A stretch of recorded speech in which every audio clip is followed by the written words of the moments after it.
We are in the middle of an experiment where American and Chinese tech giants have unlimited access to the attention of our children and young people for hours every single day, almost entirely without oversight. No one in this room can ignore the impact the screens have on our children and young people. Here are some facts. We know that almost 80% of minors look at their phone hourly. Almost 50% of them do it constantly. These services are highly addictive and carefully engineered to keep attention.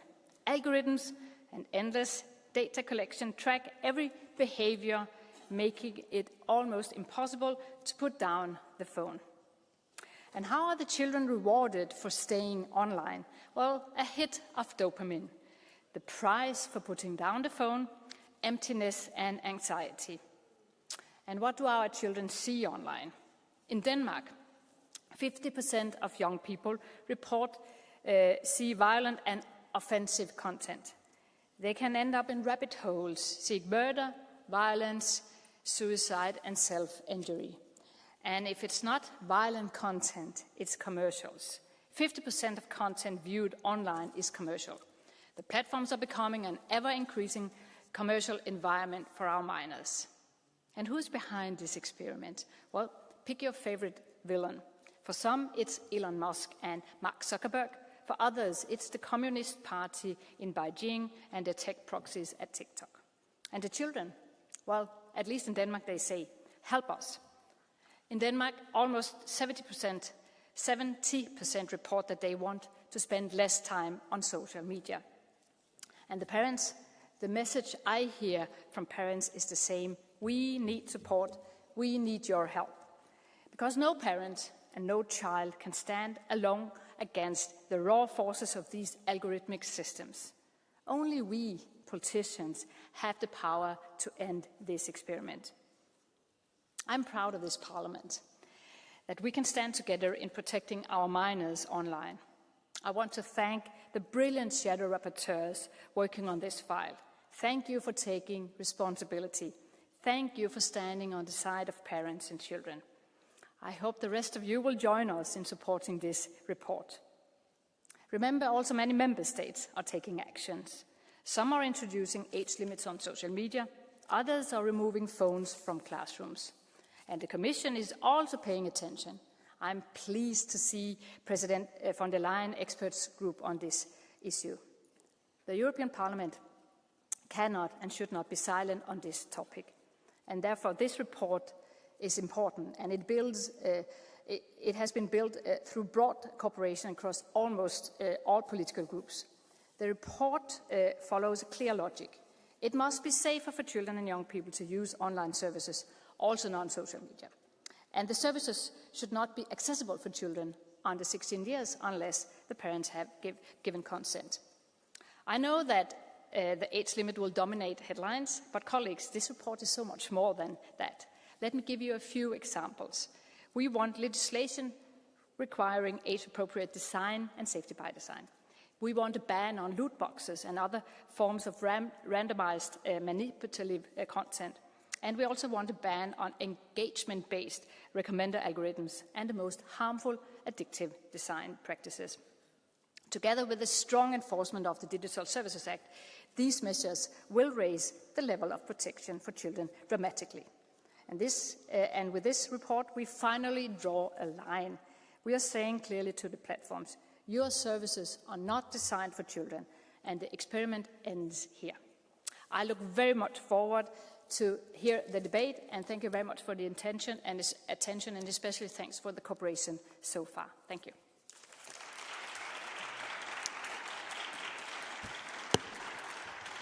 Grazie. Thank you very much, Mrs. Schaldemose. I'll now give the floor to Vice President from the Commission, Mrs. Virkkunen.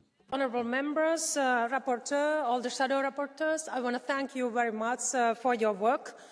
As President von der Leyen has repeatedly stated, protection of minors online is an absolute priority for the Commission.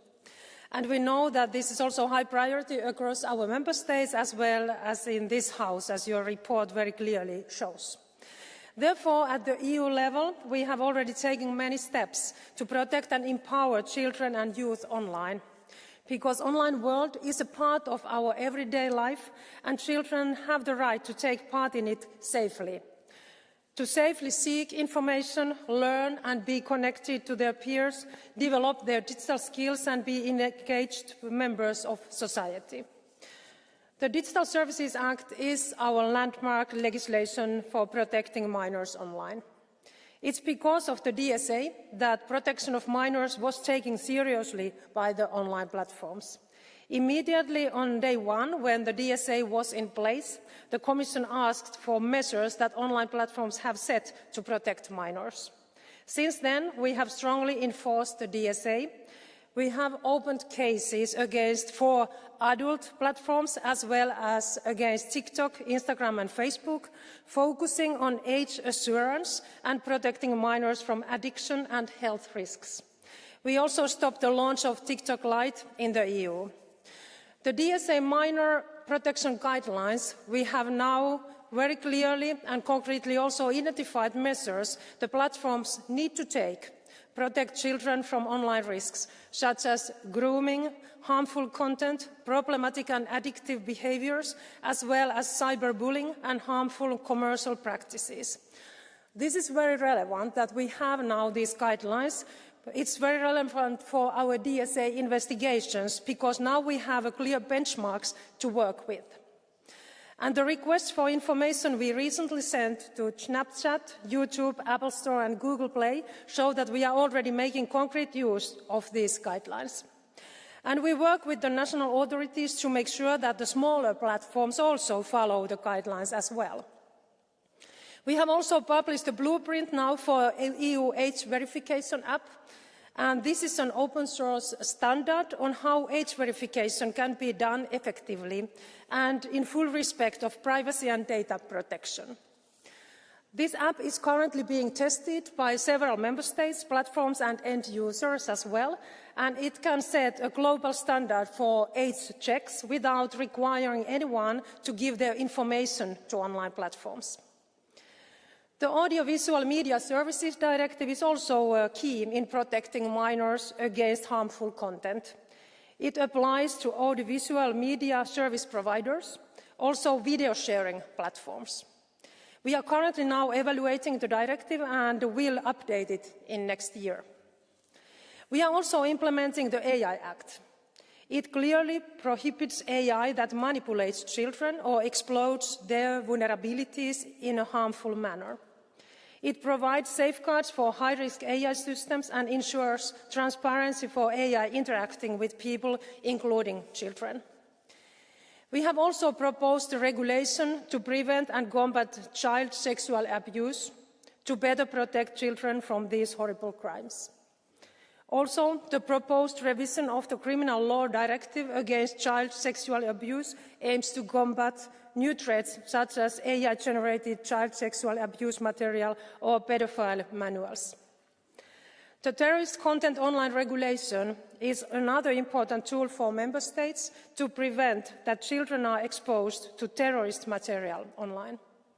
Furthermore, to address the specific needs of children who are increasingly exposed to online requirement and radicalisation, grooming and also child sexual abuse, and the other threats, we are now preparing an action plan on the protection of children against crime. Building on consultations with over 6,000 children, we will launch an action plan against cyberbullying early next year. This plan will present an EU-wide response to better prevent and act on this devastating threat.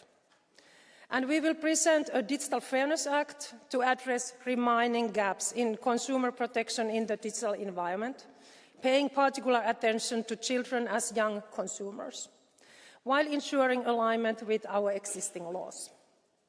Finally, let me recall that under the Better Internet for Kids strategy, we have for many years supported the incredible work of the National Safer Internet Centres, which very concretely support children and families all over the member states. However, being frontrunners on protecting minors online does not mean that we should not do more.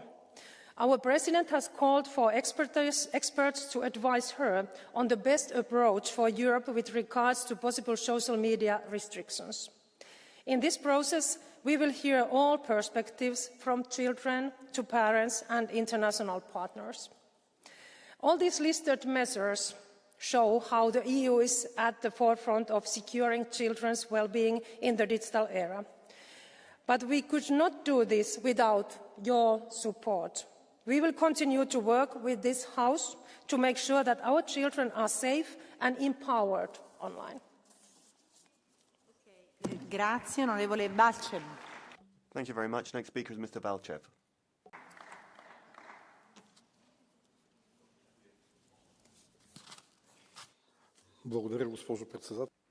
Thank you, Madam Chair, Madam Commissioner, colleagues. Let's be honest. There is no single European recipe to protect children across all member states. Europe is a mosaic of different cultures, values, and child-rearing philosophies. We need to respect that. So this cannot be merely about imposing more bans. The truth is that this is a problem not addressed by penalties, but by discussion, by social consensus.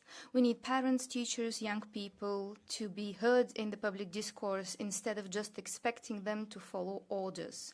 If we want a safer online environment, we need greater social engagement.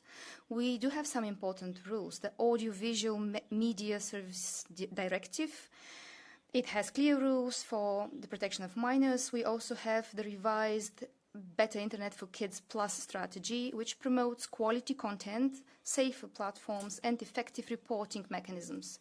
So what I would like to ask you to do is let's give member states space to make decisions that make sense in their realities.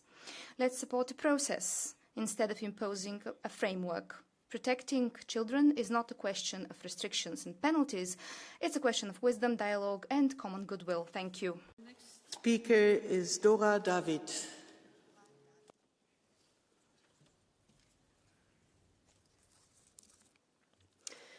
Döntéshozóként You as decision makers are responsible for our safety. You are like our teachers and parents. We can only turn to you when we need protection and help. I ask you to help us so that the internet would become a space which inspires us, teaches us, and respects us. Teenager, but she is by no means alone. She speaks for many children across Europe. The internet has so many benefits, but it was not designed with children in mind. Yet 97% of children over the age of 3 in Europe are online and are exposed to risks. Our report targets harmful commercial practices designed to keep children hooked to their services. So we call to ban profiling-based recommender systems for minors, gambling-like features in video games like loot boxes, and incentives for kidfluencing that pressure children to constantly create content for likes and views. But protecting children is about more than bans. We must balance their rights with their safety, which is why we call for an age limit of 16, under which youngsters can access social media, video sharing platforms, and AI companions, but subject to parental consent. Our goal is empowerment, not exclusion. We want to help children and parents to navigate the digital space safely. But they need help with this. Otherwise, it's a struggle of David and Goliath. We need everyone to play their part, not just parents, but also platforms. So we must close gaps in our laws, strengthen enforcement, and enhance education. Like Anna, children see dangers but feel powerless. We have the power. So given the good cooperation between the political groups, I'm hopeful that we will indeed use our power to protect minors and not let them down.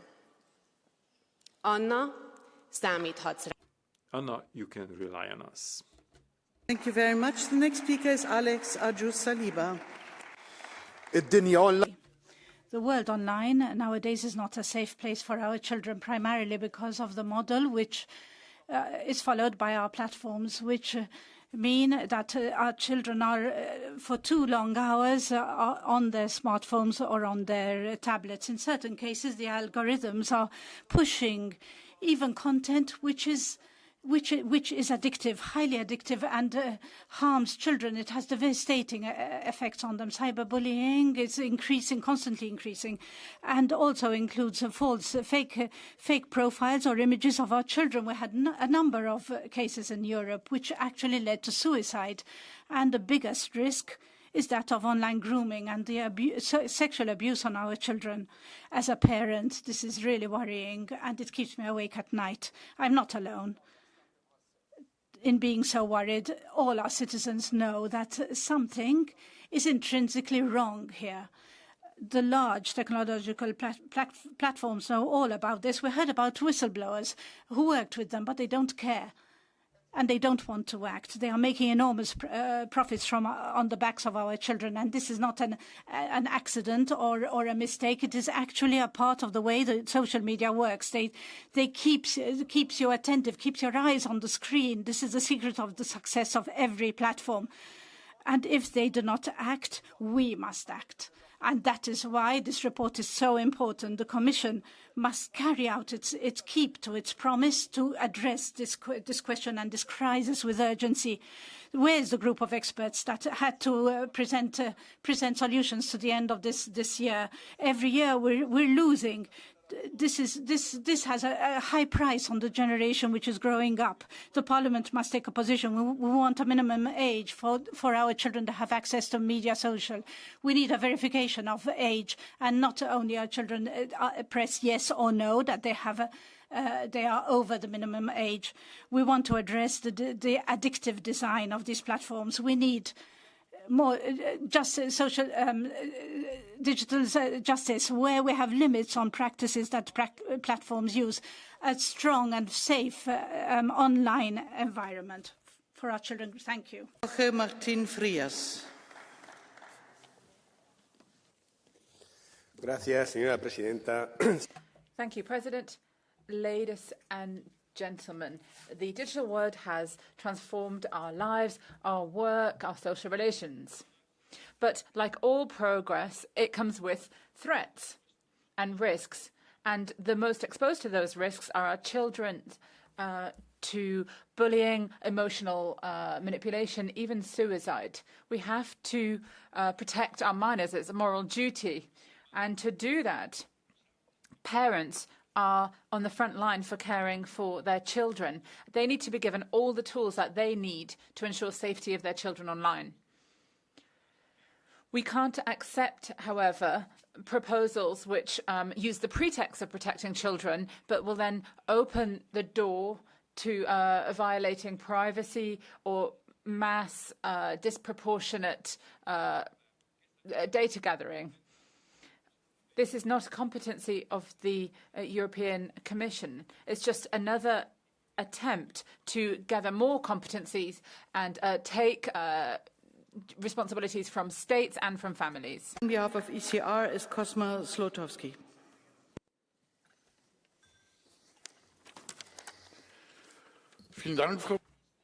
Yes, thank you very much, President.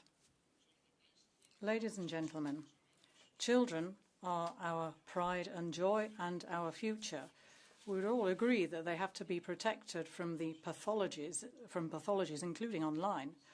Internet is like the forest. You can explore it, you can relax there, you can spend time with others. But in the forest, just like on the internet, there are dangers, and it is easy to get lost in both of these places.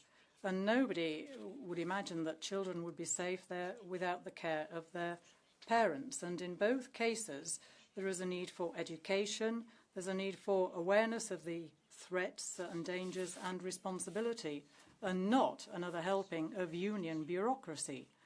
The idea that the Commission can ban the use of social media top-down runs counter to the principle of subsidiarity. These decisions have to be taken as close as possible to the citizen in the member states. We have to teach our children how to use technology safely, and only then will parents and grandparents be able to sleep soundly. On behalf of Renew, Stéphanie Yon-Courtin. Merci Madame la Présidente. Madame, Messieurs les commissaires européens, imaginez... Commissioner, please imagine a jungle where every child is left to their own devices without any protection and exposed to all sorts of dangers. That is the digital world we see now. Many children get their first smartphone at 9, first social network at 11. They find pornography, glorification of violence, sexism.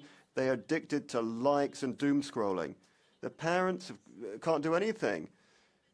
The platforms manipulate every single click, get our kids addicted to earn even more money. So what are we doing? Our response in the European Parliament is setting a harmonised coming-of-age limit for the internet and a framework for the activities of influencers. It's not a question of just banning things for the sake of it. It's not an option, it's a duty. We need to protect children's interests. It's a question of public health. Children deserve a world without these kinds of dangers, so act, and let's act all together. Thank you. Thank you, Rapporteur and fellow co-shadows, commissioners. Colleagues, this is a historic vote. A broad majority in this Parliament says enough is enough. We need to ban the addictive personalised recommender systems based on clicks and interaction for children. And the Parliament repeats, we need to ban harmful addictive design for everyone. We will no longer tolerate that big tech companies profit over the demise of our mental health, society and youngsters. We know the harm the online environment brings to kids. Social media are swamps that drag us into a world that promotes radicalization, self-harm or eating disorders. We know screen time is going through the roof, with 1 in 4 children displaying behavioral patterns mirroring smartphone addiction, with huge risks for children's development, attention span and health.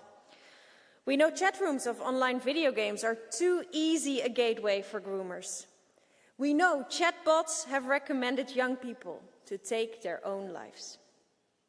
We have the knowledge, and now we need the political will to demand from these big corporations that they make the internet a safe place again. Colleagues, it's up to us. Do we allow these big corporations to continue as they want, or do we take the opportunity of the upcoming Digital Fairness Act to make the internet safe for once and for all? Thank you. The next speaker on behalf of the left, is Leila Chaibi.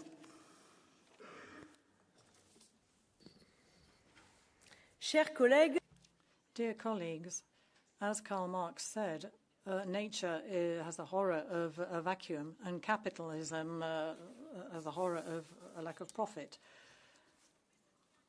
We have the web, we have the internet, and this is being transformed into a market. And the idea is to attract attention, create addiction, and rake in profits. And there's an arsenal which there's advertising which is misleading. We've got loot boxes which act like a casino.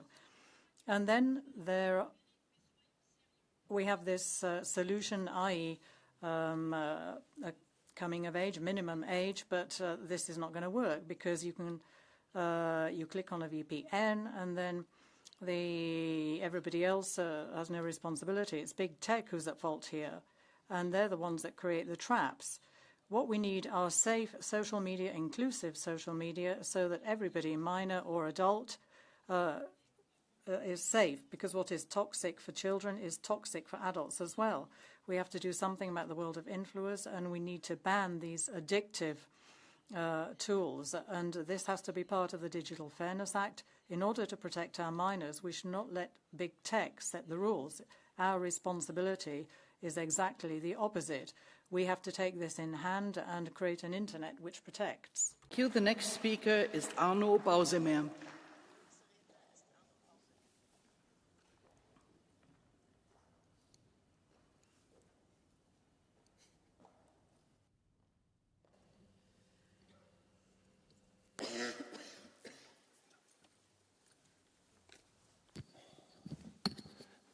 Ja, Frau Vorsitzende.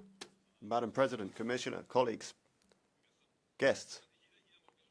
I'm sure everyone here in the European Parliament is prepared to support protection of our young people. But how are we going to manage that? The left always say more rules. Data is collected, they're stored, and they're used for control to assess people's actions. That is the back door into a totalitarian surveillance state. The Commission wants to stop young people having access to places like Facebook, Instagram, or Snapchat. The contents are going to be monitored or censored. Well, when it's glorification of violence or pornography, that makes sense. But in other areas, these restrictions do not make sense. Every young person should be able to form their own opinion. It's not a question of stopping them from going out on dangerous roads or eating dangerous mushrooms. Parents teach their children not to do these things, and children are not stupid, so they understand it. Sometimes we're not up with the times, but there are quite a lot of real dangers in real life. We need to ensure through education and parenting that we give children an idea of what they can do and can't do. We need to teach children media competence at schools, but total control is not part of the solution. Free access to information is the great strength of the internet. That is a strength for citizens in Europe too. As parents, should we protect our children from the difficulties of life? Yes, but we should do it through parenting and education. Thank you. After the first round for the political groups, I will close the Catch the Eye and open the blue card. The next speaker is Andreas Schwab. Vielen Dank, Frau Präsidentin. Thank you, President, Vice President, Commissioner, dear colleagues. It has been quite rightly pointed out that there are things that are allowed, things that are not allowed, and what is not allowed is telling untruths. If you take a look at the own initiative report we're discussing today, we're not introducing any kind of state surveillance. The idea, as the Vice President said in her introduction, what's being offered is that neither the state nor big tech has access to data. The idea is that young people, to a certain extent, independently, can have access to certain platforms on the basis of an age certificate. This is the smart European path, being independent of big tech and independent of state bodies. And I think it's important in this debate to separate what is correct and what is false, because what is also correct and important is that young people spend an average of 4 hours online, which means that they are exposed to risks which for very many young people are just too much.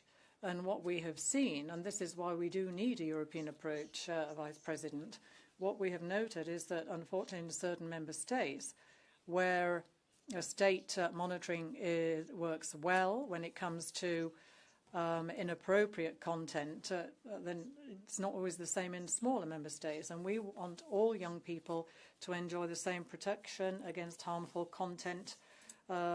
And it's not a joke, because in certain cases it's a personification of suicide. Laura Bellarin Ceresa. Según el informe reciente Infancia Digital.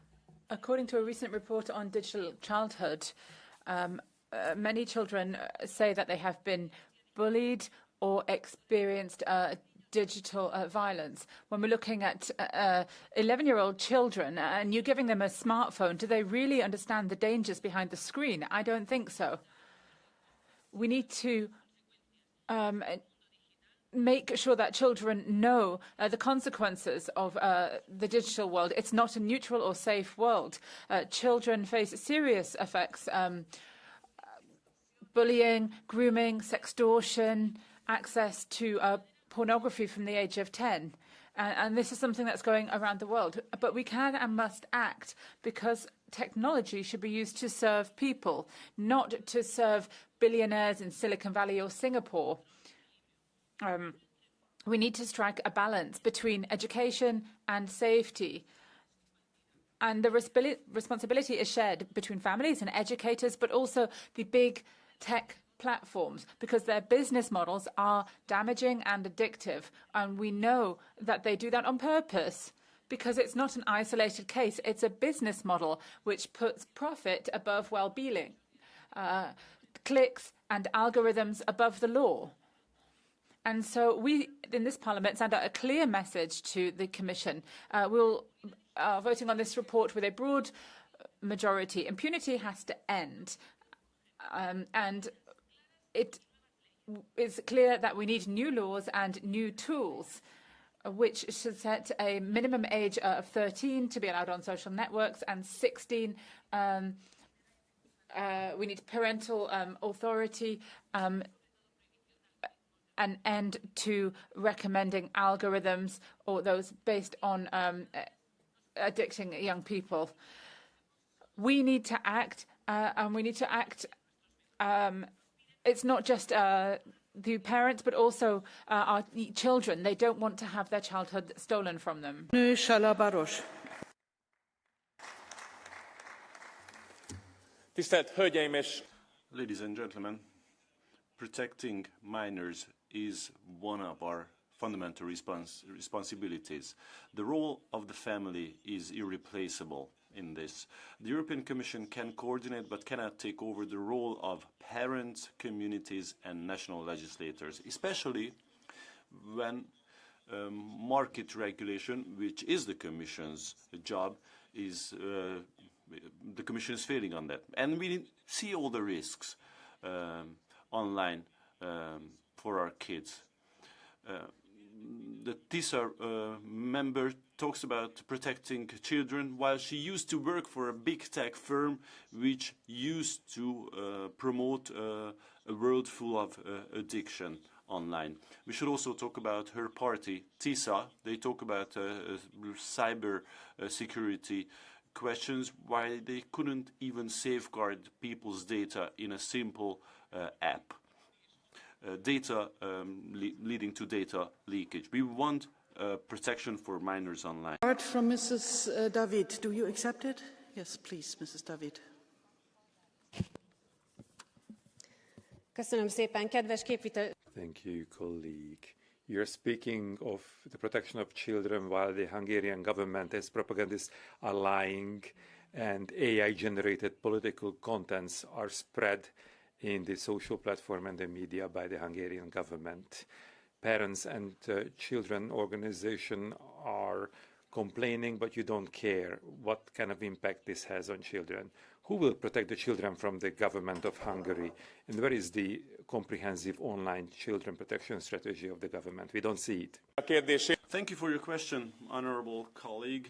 It's nice that we are speaking Hungarian in this House. At least people listening in Hungary can really understand what we're saying. You're sitting in a political group led by Manfred Weber, a political group which in the last 15-20 years have opened the doors of Europe to illegal migrants. You cannot take your children to a simple Christmas market and feel safe anywhere in Western Europe. And now you stand up here and talk about protecting the children online when you used to work for a big tech company.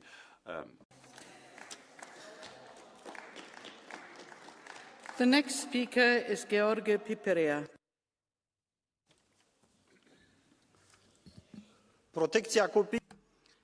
The protection of children online and offline is built at home in the family.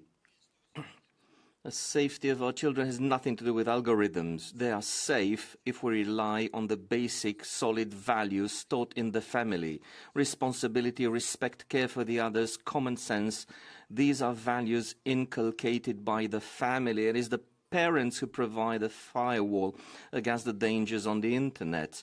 Our role as lawmakers is limited to legal instruments designed to help assist the parents. It is not our job to tell parents what to do. The platforms must have simple settings. With a single click, the parent should be able to block advertising, restrict clips, deactivate chats with foreigners, or receive real-time notifications when their children access dangerous material. But that's it. This approach otherwise paves the way towards an excessively restrictive control that might bring restrictions even for us adults and turns us all into suspects. It's yet one step towards mass surveillance, not one towards freedom. Ďakujem pekne, drahá komisia, drahí kolegovia. Juliana. Yes, thank you very much, President Commissioner.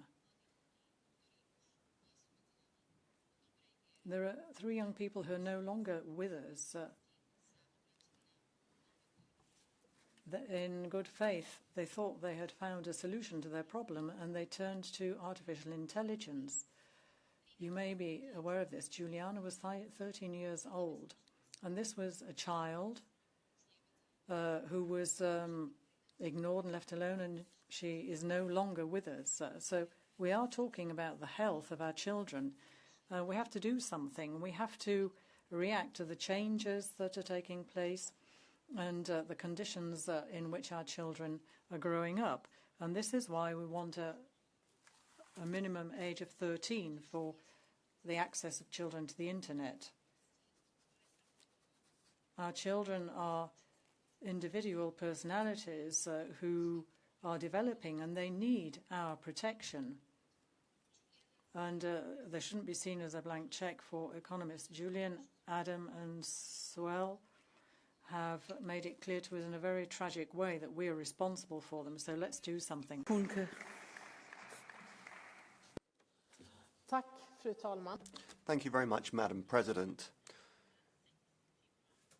Often more than 6 hours a day. That's how long many of our children sit and look at Zuckerberg's platform and Chinese propaganda. The tech companies try to get us addicted to their content. All too often, hope and hate are out there, but more hate than hope and more lies than truth.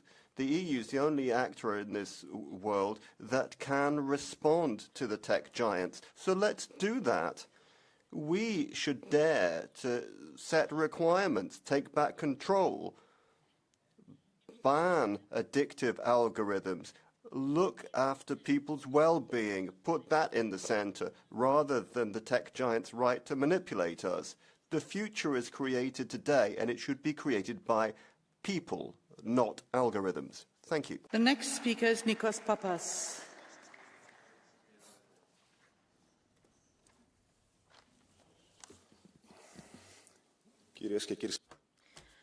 Dear colleagues, today we are going to vote on a report that has to do with one of our major concerns. We need to see how we can safeguard that children can grow up in a world that keeps them safe.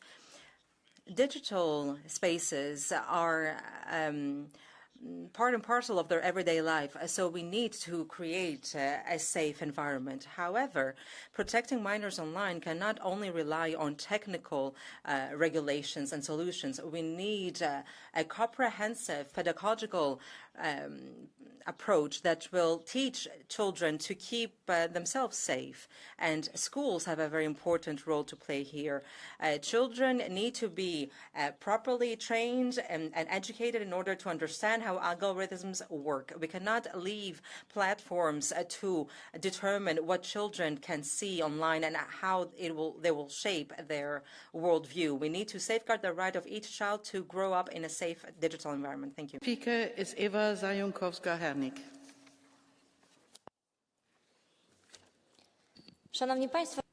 Dear colleagues, this is another silly resolution which is going to lead to a dead piece of legislation.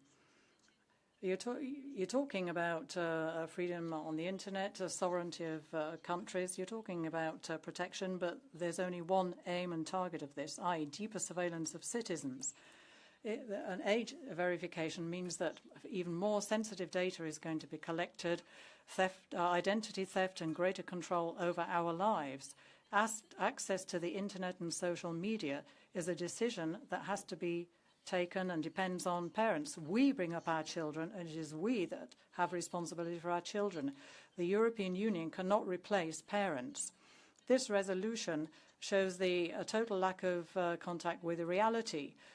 It wants to introduce bans, and the children will get around it more quickly than the regulation comes into life. So the reply is simple. This is not a question of protection, but a further attempt at centralization. You are not able to, you're trying to limit access to internet, and you're trying to do this through this resolution. We're going to defend freedom on the internet and the sacred right of parents to bring up their own children. Never are we going to give up parentship into the hands of European bureaucrats. Thank you. There's a blue card, there's a blue card from Evin Incir. Do you accept it? 1 minute. I will bring Polish translation. I will find my language. Okay. Thank you very much, colleague, for taking the question. First and foremost, you claim that you are on the side of the children. You claim that the parents should have the main responsibility. And nobody is talking about depriving parents their parenthood. But parents cannot monitor children 24/7. And social media platform is the modern times of squares, even children's rooms, streets. How do you intend to ensure that children are not harmed by social media platforms when the parents cannot be there? To not do anything means harming children.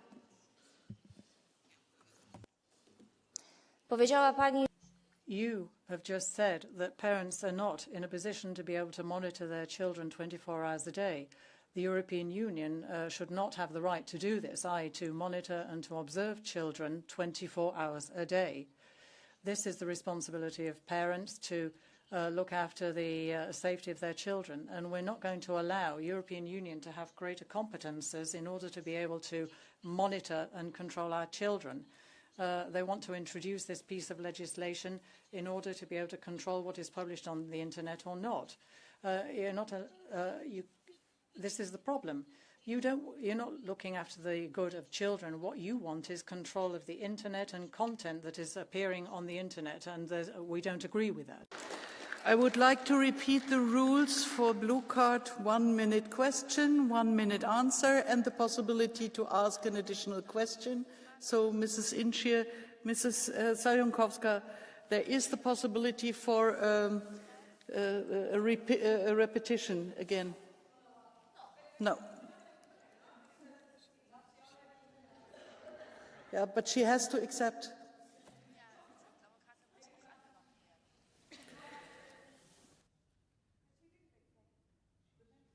Katarina Konečná. Děkuji, paní předsedající, vážená paní komisařko. President, Commissioner, protection of minors online has been something that the Commission and some member states have abused in order to implement certain policies. It should be something that brings us together, but not an excuse to prevent anonymity or gather data from online. Protecting minors can be done from a number of angles, and the Commission has not solved the problem. The internet, of course, has to respect certain laws, but the issue of biometric data is not being handled in a way that respects privacy, confidentiality, or prevents certain risks. So this is something that we need to reject.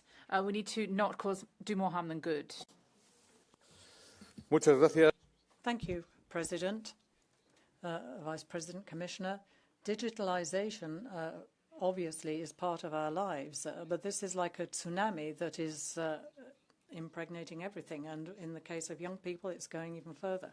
It's their world, it forms part of their identity, and it's universal. And I don't know anybody who does not use digital tools in all sorts of fields, and there are very many benefits to this. But it does not come without risks. So there are certain risks, certain problems. We've been talking about these, and we know that the consequences of them can be dreadful for children.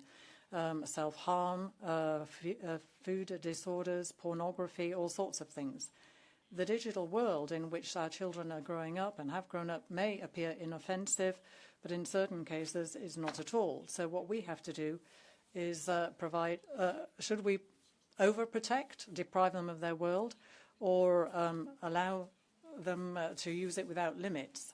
There is a third way between the two of these: order, consensus, and examples. And I think the idea is obviously to accompany our children and to educate them along the path which allows them to be able to fully use the opportunities but be aware of the risks.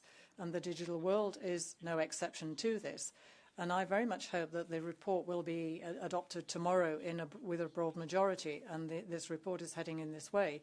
It's only by, with parents, platforms, and other actors acting on this hand in hand, where things will be safer. We want one standard, not 27, because protection of minors is a shared responsibility, a responsibility on the part of all of us. Nobody wants to replace parents, but algorithms might just manage to do that. Speaker is Katarina Barley. Herzlichen Dank. Jedes Eltern... Thank you very much. Well, every parent says, oh, don't go with strangers. But when we give them a mobile phone or a tablet, endless numbers of strangers get into their world, and no parent can control that. And for many of these actors, children's well-being is irrelevant. Click this, buy that, you're too fat, here's how to build a bomb. That's what a 15-year-old sees on their phone. The consequence for young children today is suicide, depression, attention problems, and we have to do something about this. We need to have better media competence for children, parents, and schools. We need to ensure that for children and adults, the most dangerous practices are banned. We need to ensure that there is a minimum age. All other addictive substances are subject to minimum ages. Social networks should be the same. Yes, we need a Digital Fairness Act to ensure that the internet is a safe place for our children and young people. Speaker is Elisabeth Dieringer. Ja, Kinder und... Yes. Protection of children and young people in our daily life should be at the heart of our debates and our considerations. And all of this without impinging on our freedom. The focus should obviously remain with the parents, and it's the parents who should be responsible for looking after children and supervising children. And this is what makes me think very carefully about this, and to have this proposal for centralized control. And I'm wondering about the good intentions behind this proposal, and I'm doubting them. If we have a centralized EU tool which should decide as to whether citizens can access to information or not, leaves a bit of an unpleasant taste, because, well, we've already addressed the various regulatory consequences, and we have always stressed that it is the parents that should continue to be in control of this, but we haven't been, we've been ignored.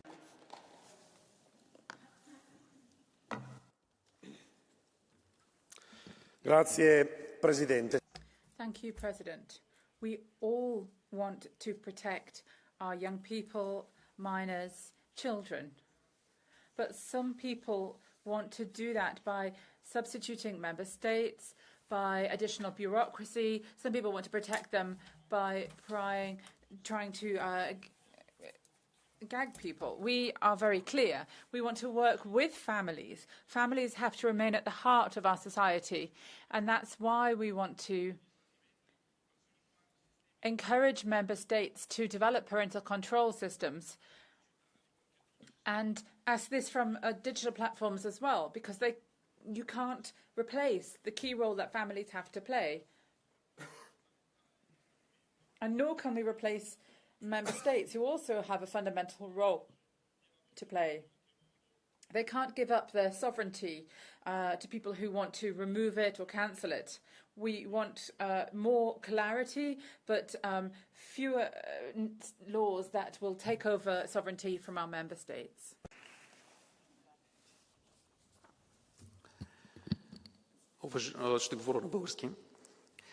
I will speak Bulgarian. Madam President, Commissioner, colleagues, yes, action is needed against the growing problem of addictive behavior patterns, but this action should be well thought out and targeted. The proposed ban on the use of social networks by children aged 13 to 16 without parental permission is not a measure of this kind. What are we going to do? A copy of the child's birth certificate or a copy of the parent's identity card? And at the same time, what are we achieving? A 15-year-old child took her own life in France 4 years ago because of the content she was exposed to. According to paragraph 28 of this report, responsibility falls solely on the parents because until the age of 16 and for the 13 to 16 years of age range, the responsibility lies with the parents who have allowed earlier access. The role of parents is undoubtedly very important, but blanket bans have never had a positive effect.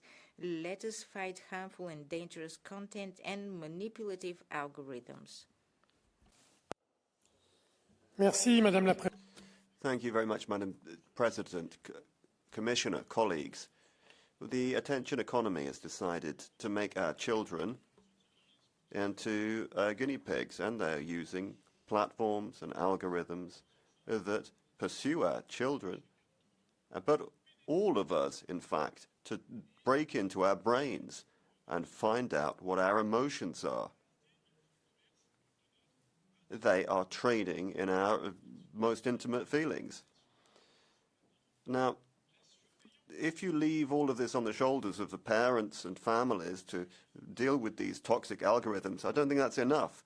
That leaves a risk open, the risk of taking responsibility off the shoulders of those who really are guilty parties here, the companies and the algorithms.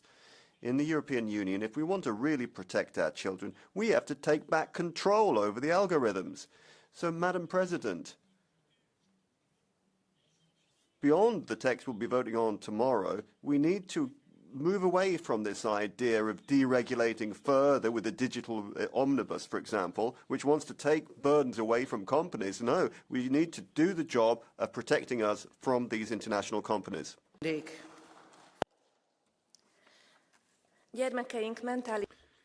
mental and social skills of our children is in free fall, and their psychological development is lagging behind since they spend most of their time in smart devices. Today, reading and writing is taught to kids in the first grade who had not learned to speak in the first place. Zombie generations would grow up if you don't take action now.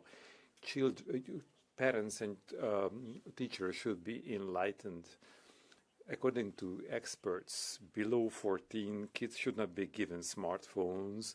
Instead, social game plays and paper-based learning should be used to develop their skills and nervous systems. But this is a member state responsibility, and member states should do this. Since big tech companies abuse their influence over children and thus generate immense profits, they should take responsibility in banning ads directed to children and in cutting addictive algorithms, and they should be made responsible to subject themselves to member state regulations. Lefteris Nikolaou-Alavanos.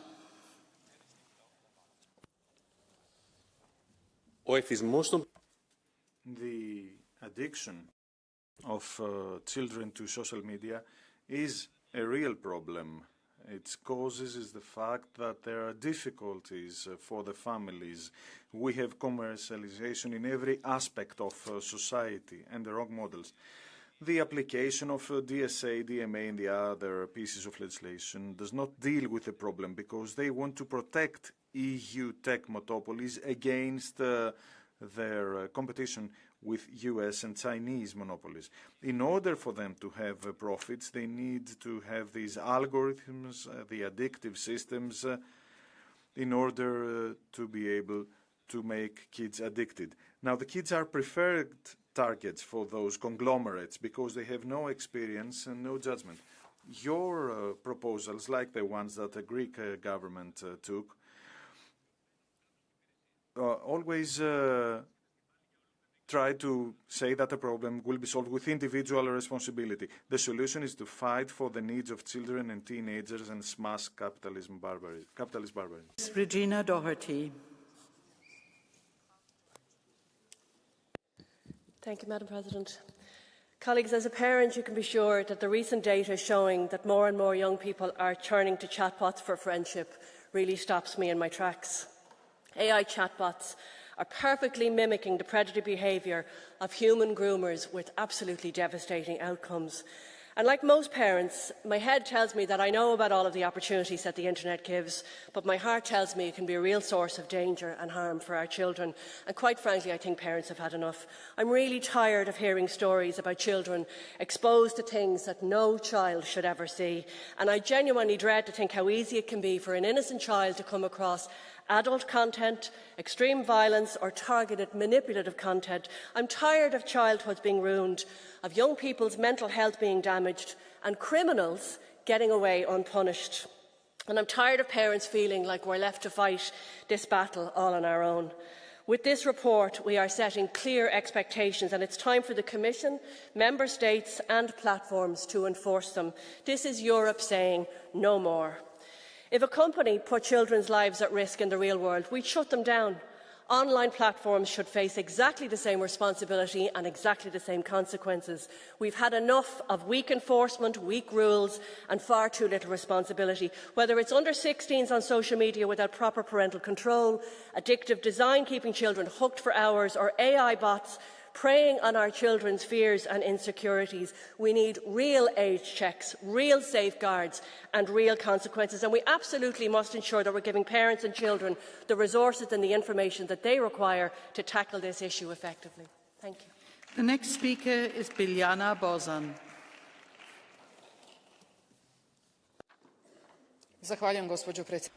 Thank you, Madam Chair. How do the young live today? Research shows there is a huge increase of youth who describe themselves as unhappy. Statistics show that self-infliction of pain is very often, as is suicide. This is a social crisis. As many as half of our youth are constantly online and only spending half an hour less daily shows improvement in mental capacities. But the users have to stay online as long as possible because of profit. There are no scruples. Therefore, we want to have the age restriction set at 13 years of age, and addictive design should be prohibited. We have heard a lot of things about parents having to control their children. But, dear colleagues, let us ask ourselves who is controlling our children while we are working here throughout the day. The world has changed, and we need to help parents to protect their children. Thank you. Annamária Vicsek. Thank you, Chair. Madam Commissioner, I will speak in Hungarian. When we talk about online risks, we often mention cyberbullying, addictive games, and excessive screen time, and seem to forget about equally harmful risks such as early exposure to sexual content, to radical or religious or gender ideology, which they are simply not able to process due to their age. Big tech platforms seem incapable of managing these risks on their own, so it's right that we talk about this here in this House. Hungary's position on the role of parents is clear. They have a primary and irreplaceable role in taking decisions on children's development, offline and online.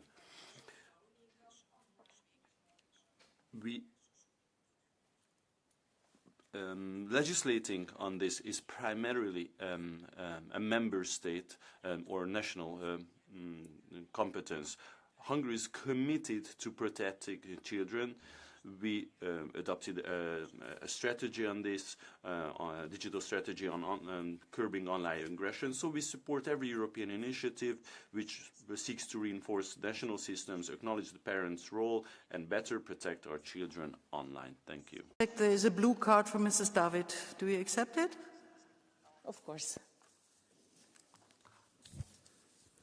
Köszönöm szépen, kedves képviselőtárs. Thank you, colleague. Because your fellow party member did not respond to my question about children protection, which is not surprising because your party is not great in that. I would pose the same question to you. Fidesz and its propagandists are spreading AI-generated lies and political ads and dangerous contents on the internet. The NGOs protecting children are complaining, but you don't react. Where is the online strategy protecting children by the Hungarian government? We don't see it. Thank you for your question. I am not unprepared. I expected your question. I have to...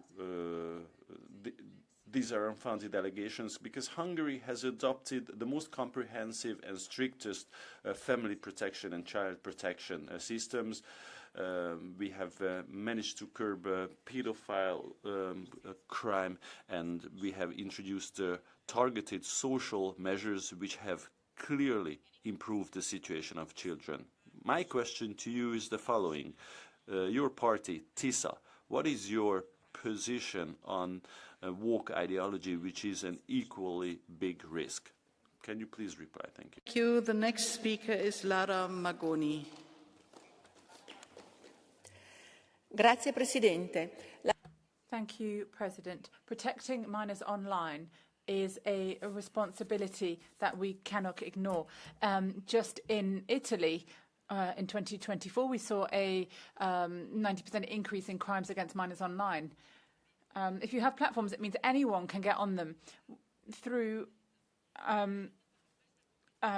age verification mechanisms. This can be restricted, but it should be left up to member states to take account of their specific cultural and legal situation. But technology is not enough. Today, only 46% of parents feel that they are properly prepared to protect their own children online. We need digital literacy, simple tools, and intuitive parental control. This can really make a difference, and we cannot allow children to be exploited for commercial ends. Also, including being exploited by parents to get disability or other advantages. Protecting children online means protecting their future. It's our responsibility to protect our children. Speaker is Sophie Wilmès. Thank you, Chair, Commissioner McGrath. Alors, comme maman, évidemment, Well, as a mother, I'm always very worried about what's going around on the social networks. And as a mother, I warn my children. I warn them because that's my duty to protect them. But having said that, I feel like I'm all on my own. When my kids are on the social networks, they're in a different world, a world that I don't always have access to. And that is why we're asking for systems that can protect our children when we are not there. Well, in everyday life, we need to have clear, temporary rules that will protect them until they come of age.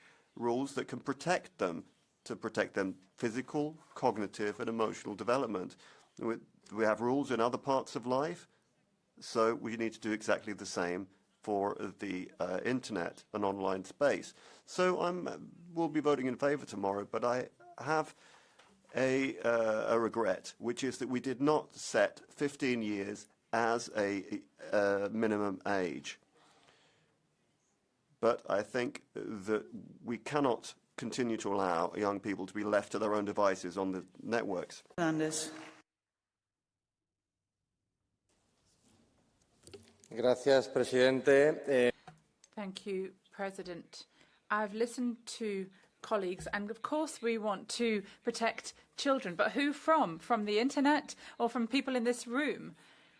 I have a document here talking about verification of age that will be automatic, checking against the law. Quite honestly, if you can't protect your children, it doesn't mean that you are allowed to try to keep watch over hours. You talk about addictive algorithms, but how can you come and talk about that here?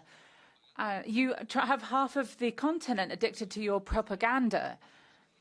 Do you know how easy it would be to get around all of these legal initiatives here?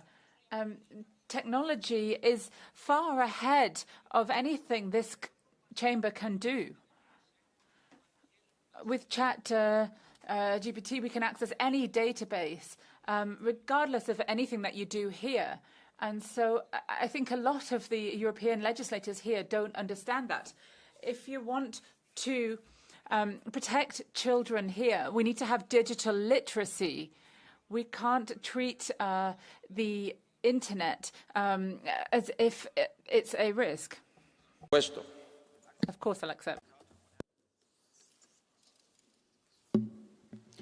I'll speak in Portuguese. Yeah. O Sr. Deputado é que parece. Now, it seems you don't actually understand either parents or children. If you understood them, you'd understood that the parents are concerned about access to the social networks. It reduces the intellectual capacity and cognitive development of their children. You're trying to draw some kind of artificial divide between right and left. But no, you don't want to protect young people. You want to protect your political agenda. Protecting young people through age limits and digital education, that's going to make them put them in a better position. Because in the past, would we have stopped alcohol or cigarette consumption? As parents, we have a common duty to educate our children better.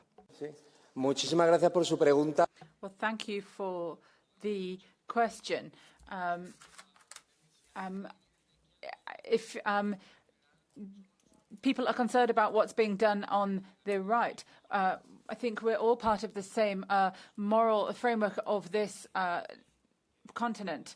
Colleague, people from your group are saying that parents aren't able to keep a check on their children 24 hours a day. What does that mean? The Commission should come and look after their children 24 hours a day when parents can't manage.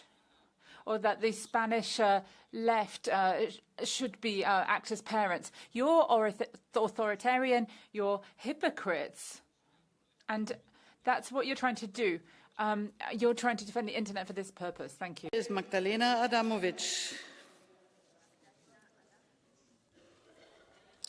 Szanowna Pani President, Commissioner, our children spend over 6 hours a day on the internet, and there is content there that is a threat to them. Violence, pornography, and video clips encouraging them to self-harm. And they're either there with their peers or with strangers, and they're encouraged to have conversations with paedophiles who want to exploit them, abuse them sexually. And obviously, this 9 out of 10 Europeans want safety for their children on the internet. And so we need some kind of tool that is going to put an end to harmful content or prevent children from seeing it. And what we need is that the platforms, internet platforms, are safe for young people. So age verification is an absolute minimum. And it's time that platforms assume responsibility. We don't want to wait another minute, because every further minute and delay is a further threat for our children. If we cannot protect our children on the internet, then in the natural world it's us as adults that are going to be responsible for their harm. Long life trauma And this is why I very much urge that we have to act here and now. The next speaker is Sandro Ruotolo. Grazie, Presidente. Thank you, President, Commissioner. Well, it should be parents, not algorithms, that bring up our children. Mrs. von der Leyen said that. But in reality, 97% of young people use the internet every single day. And 1 in 4 is addicted to their smartphones. For children between 11 and 14, many spend more than 9 hours a day online. While they're online, they face cyberbullying, pornography, hate contact, betting, all sorts of stuff. You can't blame the kids or the families. It's our responsibility because we have acted too late. And these platforms are using manipulative technologies. We need to set age limits. Now, sometimes we need to have the courage to say no. First of all, we need to protect young people. We cannot simply send a generation to be brought up by the lords of big tech. The damage will be irreversible. Müller. Sorry, Nikola Bartůšek. Sorry. Dear colleagues, children are the most vulnerable group in our society. And even though we have made the physical world safer for them, we are failing in the online world. We clearly see how constant online exposure is harming young people. But what is the solution? Total surveillance around the clock? Certainly not. Even if it were possible, it wouldn't help the generation already exposed to it. Chat control? Absolutely not. Sacrificing privacy, a fundamental pillar of modern Europe, will not make children safer. The realistic and healthy solution is education, communication, and creating phone-free zones in schools. Some schools in some cities and countries already apply such rules, and I applaud them. Allowing children and teenagers to simply be children, to move, play, talk, argue, laugh, experiment, and sometimes even stumble. This is far healthier than watching them drift through their most formative years as iPhone zombies. We want to protect children, but without creating a system that monitors everyone online. Ms. Bartůšek, there is a blue card from Mrs. Glavak. Do you accept it? Okay.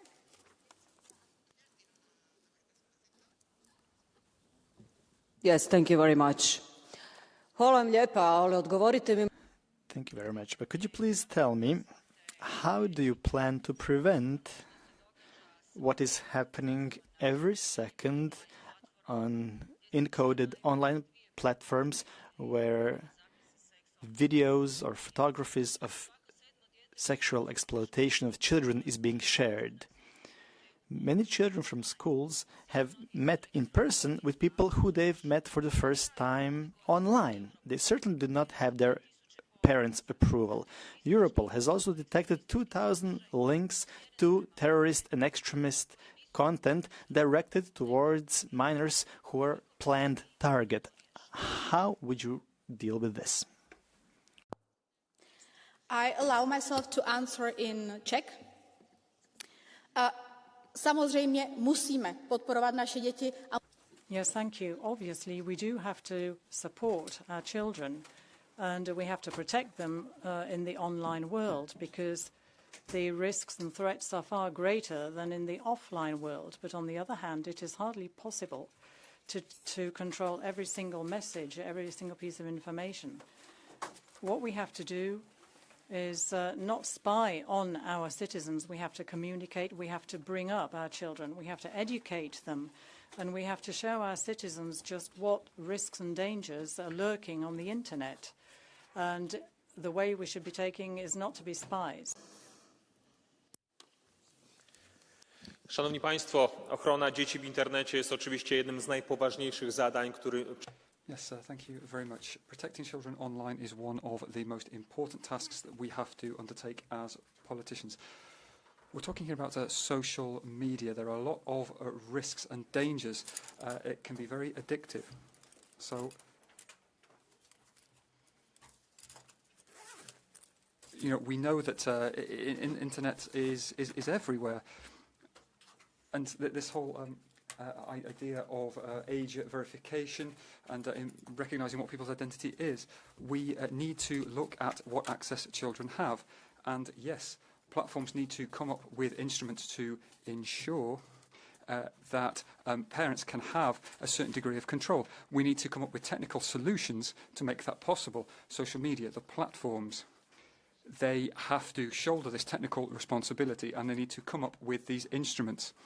They need to protect children against inappropriate content. But the anonymity on the internet, that shouldn't be lifted, and that is what would happen with your proposal. Commissioner, friends, 97% of young people are online every day, and for many teenagers that means long hours on screens that never leave their hands. And we also know that what happens behind those screens too often goes unnoticed by parents.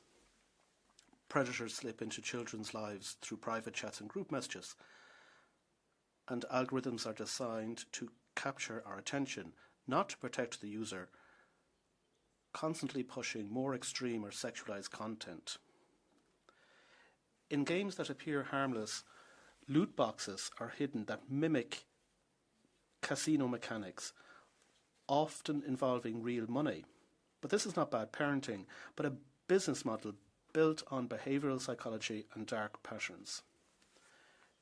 If we're serious about protecting minors, we need age-appropriate design, secure age checks, restrictions on addictive features and loot boxes, and strong enforcement of EU rules.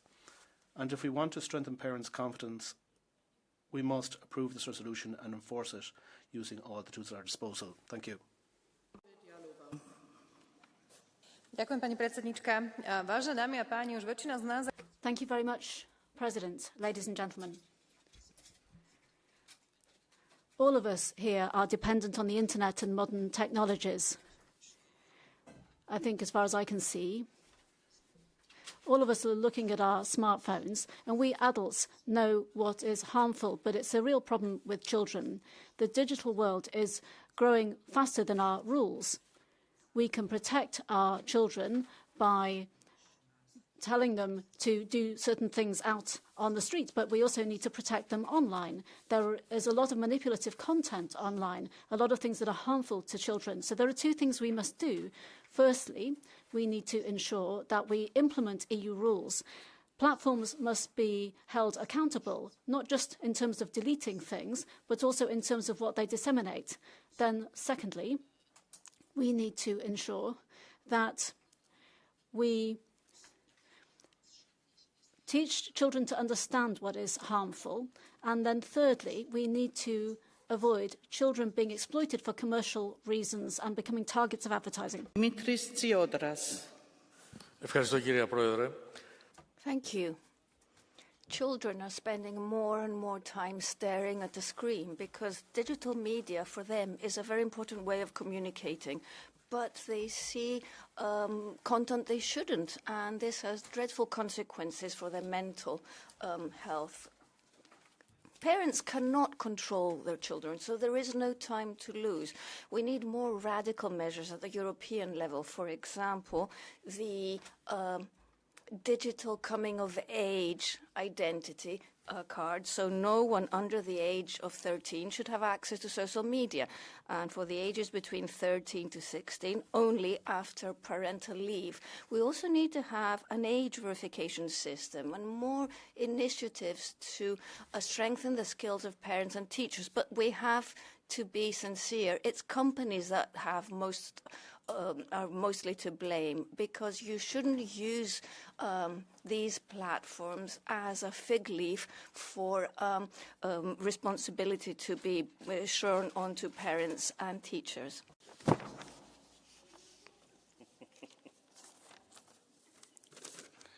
I have my own fan base, dear Speaker.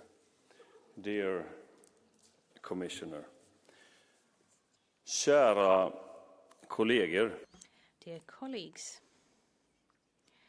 this is an important debate today. Hopefully, it will lead to us making a historic decision tomorrow, a historic decision that will take us in the right direction and where we protect our children and young people online and in social media. Just over a year ago, I was here present at my first debate in the EU Parliament, and I discussed this very topic. Far too many children suffer online and get stuck in endless scrolling in front of their screens.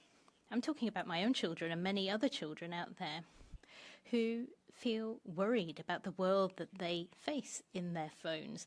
I'm talking about the powerlessness that you feel as a parent when you're unable to protect them.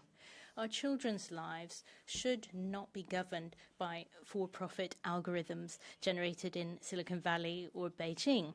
That's why I've worked hard with my party, and this was one of our promises in our electoral campaign about taking back control and imposing age limits for social media. Parents have a big responsibility, but we cannot stand alone against the major tech companies. Our children are not machines for profit. Thank you. La protection des mineurs en ligne doit être... Protecting children online must be our priority. With this resolution, the European Union is heading in the right direction, but it's only a start. But we must go further in order to protect our children, obliging platforms to neutralise the content of radical propaganda. Platforms with their algorithms and their commercial logic allow manipulative content, addictive content, and sometimes dangerous content. We have radical ideologies, sometimes religious, political or sectarian, and they all find fertile breeding ground there. The figures in France on radicalisation, Islamic radicalisation in particular, are alarming. And it's not just about pointing the finger at a community, it's about opening our eyes to a reality. Radicalisation makes progress where the state, schools and social support are on the back foot. We cannot be taking half-hearted measures. The fight against Islamism must be a national and European priority with greater resources, more controls in place and clear political will. We need to protect our children, our national cohesion and the values which make France and Europe. We must act stringently, clearly and right now. Next speaker is Adrian Georgia Axinia. The protection of minors online is not only a noble objective, but also a necessity for the emotional health of our children.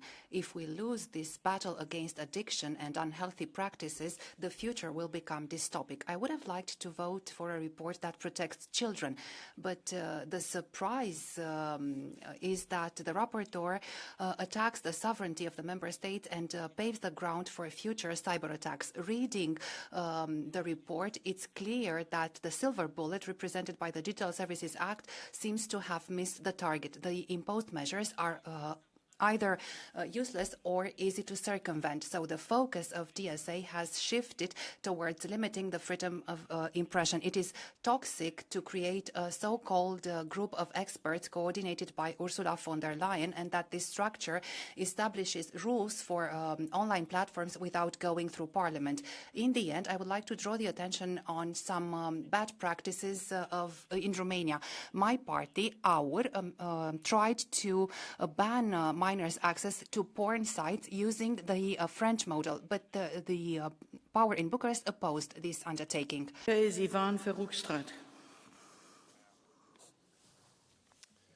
Merci, Madame la Présidente. Thank you, President. For too long, children have been left to their own devices online. They have been exposed to dangerous content and to systems that are developed to make them addicted and mass exploitation of their personal data.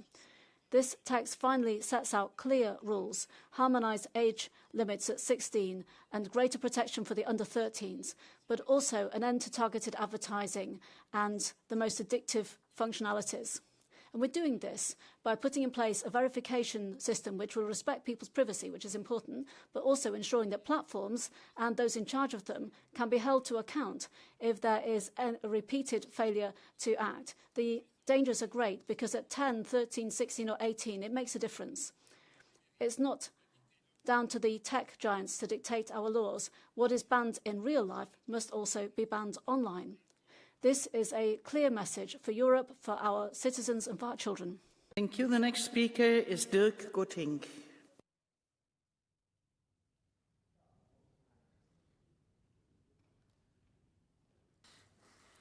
Dank u wel, voorzitter. Thank you very much, President. We are living in the biggest social experiment in modern history, and essentially it's our children that are paying the penalty for it. And we're talking here about the influence that algorithms and social media have on their development. Neuro-researchers and psychologists have been sounding the alarm for a long time. The mental well-being of our children is under an awful lot of pressure. Plenty of parents are asking for help.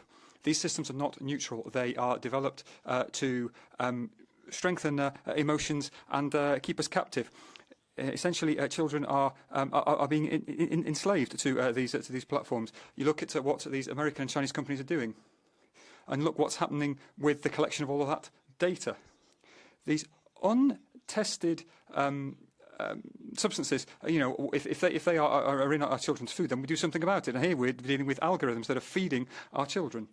And I think it's high time that we have a minimum age for social media, and we should be banning infinite scrolling, and we should make sure that the platforms actually shoulder responsibility for the crimes and the like that go on there. Thank you. Thank you, Elisabeth Grossman. Microphone for the speaker, please. Das Mikro, bitte.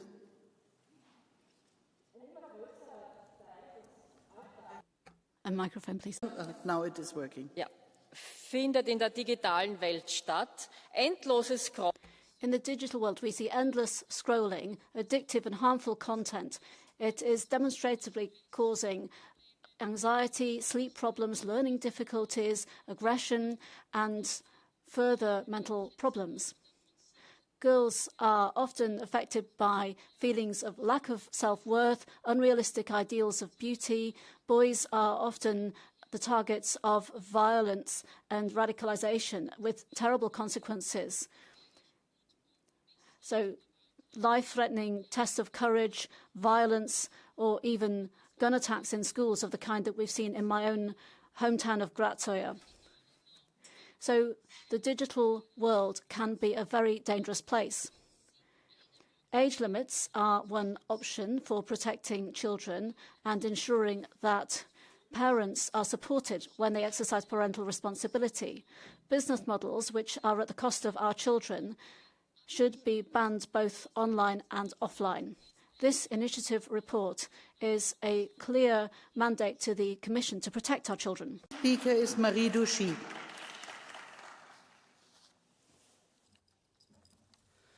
Oui, il y a urgence. Yes, this is urgent. China sells dolls of a pornographic nature, and we're seeing dangerous addiction developing. Everyone understands that we need to act, but one important question remains. Who decides? Brussels or member states, families, parents? 16 years ago, we created digital legislation which was imposed in a centralized fashion. We see a number of risks with that. We see the risk of a generalized surveillance tool and a threat to the sovereignty of states and their educational choices. Finally, the sidesweeping of the role of parents. For us, priorities are clear. We must protect minors. This must happen through strengthening parental controls, making platforms responsible, and fighting against those tendencies which hold our children hostage. We must not attack our freedoms and our sovereignty. Our responsibility is simple. We need to protect our children now and without waiting.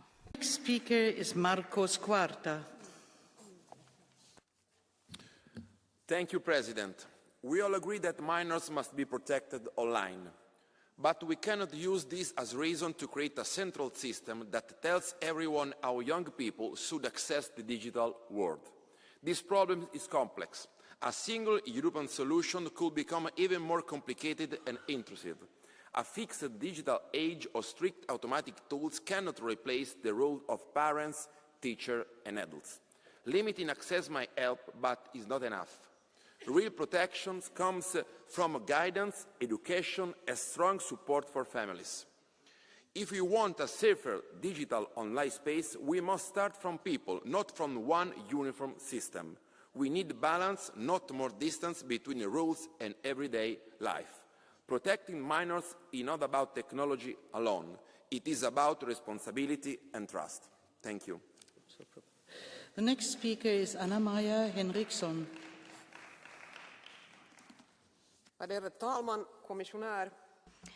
President, Commissioner, our most valuable resource is our children, our young people. They need to be able to grow up safely online too. Today, that is not the case. Many are feeling unwell mentally because of things they've experienced online.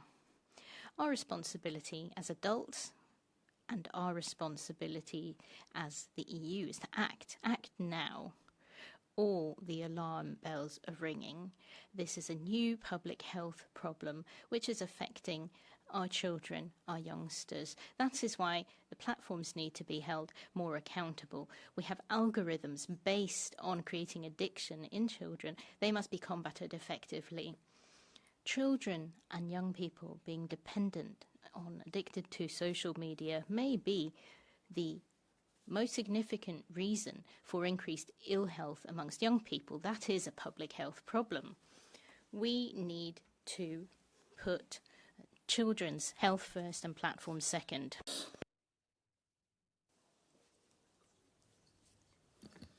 Madam President, Commissioner, it is indeed valuable to hold debates and organise numerous events in this Parliament on the protections of minors online.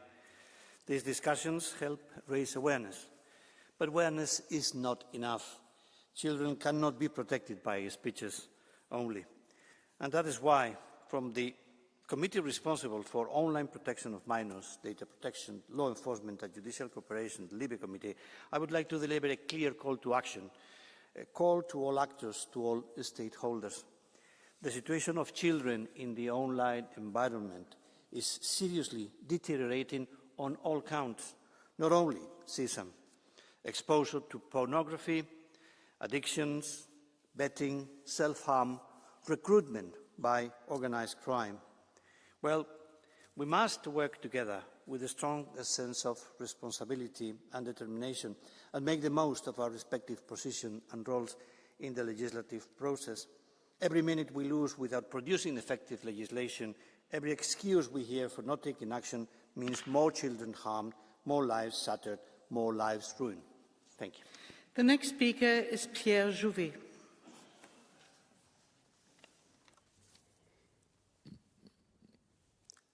minutes. 12 minutes. That is the time it takes a teenager on TikTok to see videos on depression, self-harm or suicide. Our children face the worst, and some people would like to just leave it. Based on an uninterrupted flow of extreme content with addictive design, aggressive marketing, this is a sordid business, and it enables TikTok to generate $39 billion in profits in 2024. But above all, it has led to the suicide of Marie, Charlize, Penelope, Clément, and so many others. All of them were children. We must protect our children from these attacks. Yes, and we should put in place prevention, raise awareness among parents, but we also have to be absolutely stringent with these platforms. What is the worth of a parent's common sense in the face of a tech giant and its mad algorithm? Our market is not for sale. Our children are not for sale, and they should not be used as business models for the digital Far West that we have before us. The next speaker is Małgorzata Gosiewska.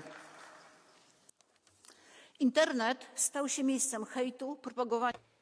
Ladies and gentlemen, in the internet you have got hate speech, there's gender ideology that's being pushed, and this is causing a disruption in children's growth.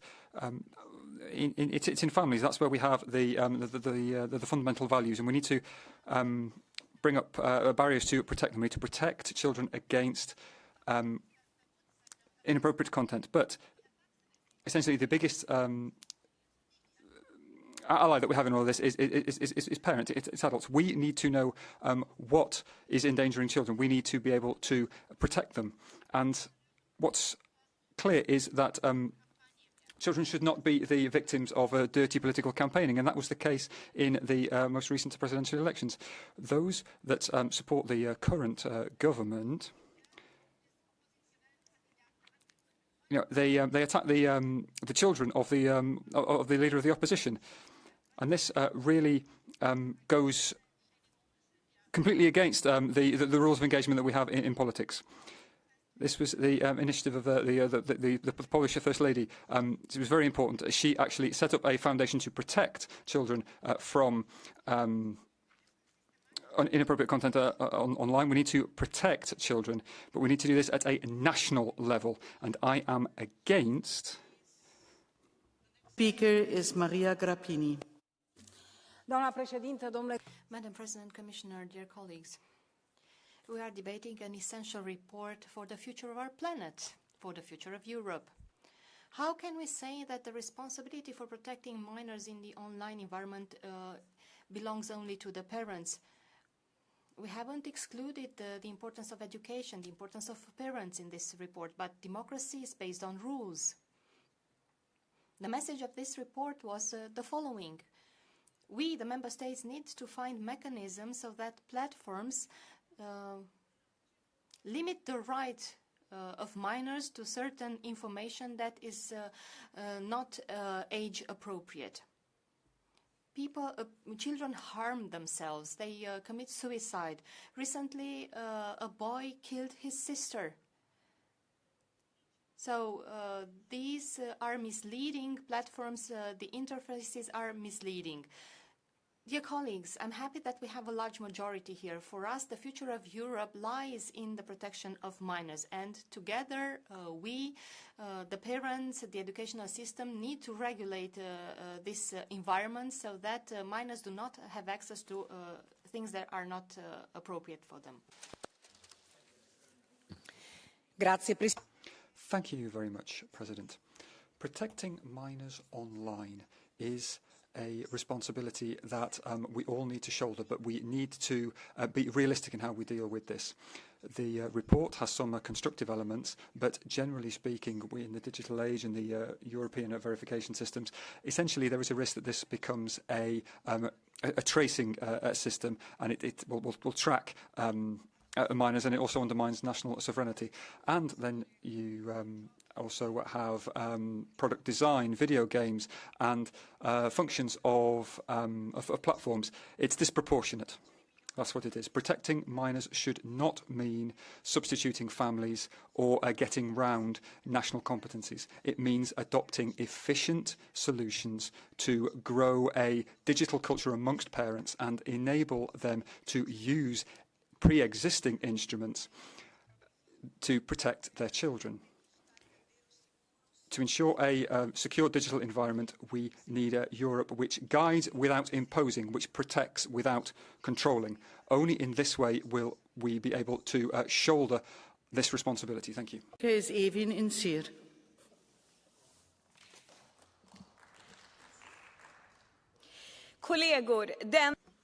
Colleagues, the digital world cannot continue to be a lawless Wild West.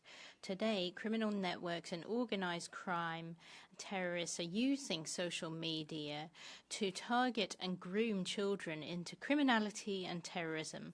Many young people are subject to sexual violence, and daily children are threatened and humiliated online. This crushes young lives and weakens our societies. It is crucial that we have safety online.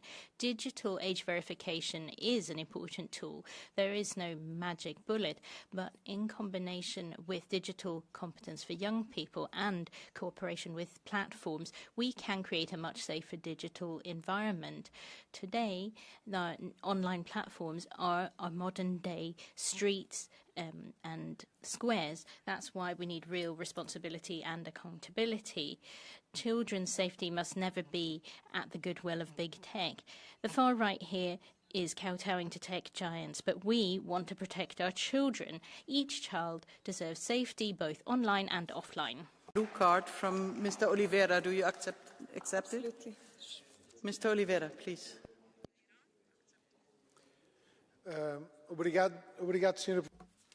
Thank you, President. Madam Incir, you mentioned the need to introduce limits. The speaker repeats himself. You mentioned the need to introduce limits when it comes to how young people access online resources, age limits and verification criteria. My question is, do you feel that these solutions should also go hand in hand with requirements for privacy and the safety of young people? Or should these age restrictions be imposed regardless of any other restrictions? Of course, very important question. As we can do offline, we should also be able to do online to safeguard privacy and integrity at the same time as we combat crimes and prevent harmful exposure that our children are exposed to. So if we can do it offline, we should be able to do it online also. There is something called safeguards, and we need to have safeguards place regardless of whatever tools we use online. So I'm very much convinced that we should be able to ensure that our children can grow up in safety and security online as they do offline, because online world is also the real world. Do not forget that. Thank you. Thank you very much. The next speaker is Mark Angel. Dear President, Commissioner and colleagues, our youth is growing up fully immersed in the digital world, a world full of promise and opportunities that shapes and molds them, yet does not have their safety, health and well-being in mind. And we see the tragic consequences: cyberbullying, self-harm, mental health problems and yes, suicide. And this must stop. Why would we put our children at the mercy of algorithms that operate in the dark and are accountable to no one but their masters in Silicon Valley and China, that monetize our children's attention? Parents cannot fight against big tech alone. Platforms and online services must bear the primary responsibility to ensure that their services are safe. And therefore, as S&D, we call for legislation that guarantees age-appropriate design and safety by design. We need a Digital Fairness Act that addresses targeted advertising, influencer marketing, addictive design and dark patterns. We need age limits and age verification mechanisms. Finally, let's also give young Europeans a voice in designing and regulating the spaces that define their presence and their future. Thank you very much. Thank you very much. The next speaker is Brando Benifei. Thank you very much, President. What is the Italian right doing? They want to try and make sure that people don't learn about emotions at school, and then here they say that we should not limit social networks because they don't want to rock the boat with some big digital company. But let's talk seriously here. 42%. That is the number of Italian minors who have spoken to a chatbot when they felt anxious or sad. Not a friend, not a parent, an algorithm. This Save the Children data tells us everything about how serious the situation is today. Platforms provoke addiction. They amplify the fragility of our young people. They are the system, and our young people are paying for it.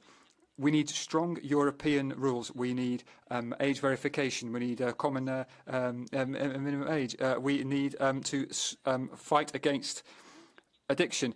If you are doubting that we need rules, then look at our young people. The European Parliament needs to choose which side it's on. Is Maria Guzenina. Dear Chair, I will speak in Finnish. Arvoisa puhemies. President, the thing or things that are not acceptable in real world should not be acceptable online either. And the things that are illegal in the real world should be illegal online as well. At the moment, algorithms guide our children to dark alleys. Cyberbullying is a part of their everyday life, and chatbots might even encourage them to self-harm. And with just one click, a child can have access to harmful content, things that are dangerous to their mental health. According to surveys, 1 in 10 young people is suffering from harmful online content. They have anxiety, sleep deprivation, difficulty to concentrate. They might be addicted to YouTube or something else. And us politicians must now come up with guidelines and policies that can protect young people.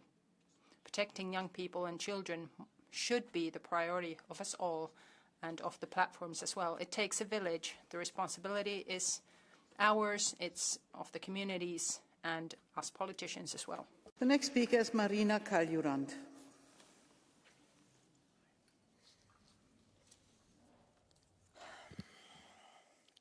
Lugupeetud president. President, ladies and gentlemen, our duty is to protect our children in the real world as well as on the internet, and not only with speeches and with slogans, but with our acts, listening to our children, listening to the representative organizations. And this is why I do not recommend it sensible to come up with the EU-wide digital minimum age or a complete overall social media ban. This will lead to discrimination, and the social media ban is not something that's going to actually stop our children from accessing social media. If we really want to protect our children, we must start with acting on the Digital Services Act. Also, we need to increase the awareness with the parents, and I'm looking forward to proposals from the Commission that do not discriminate against children. Only in this way we can guarantee the protection of minors on the internet. Thank you. Aguilar.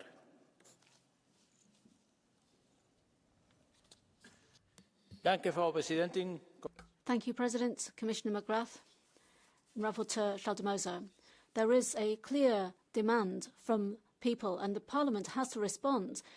EU has to respond. Article 24 of the Charter of Fundamental Rights obliges us to protect children, but the legal base is also the same legal base that has enabled us to regulate the business model of big tech.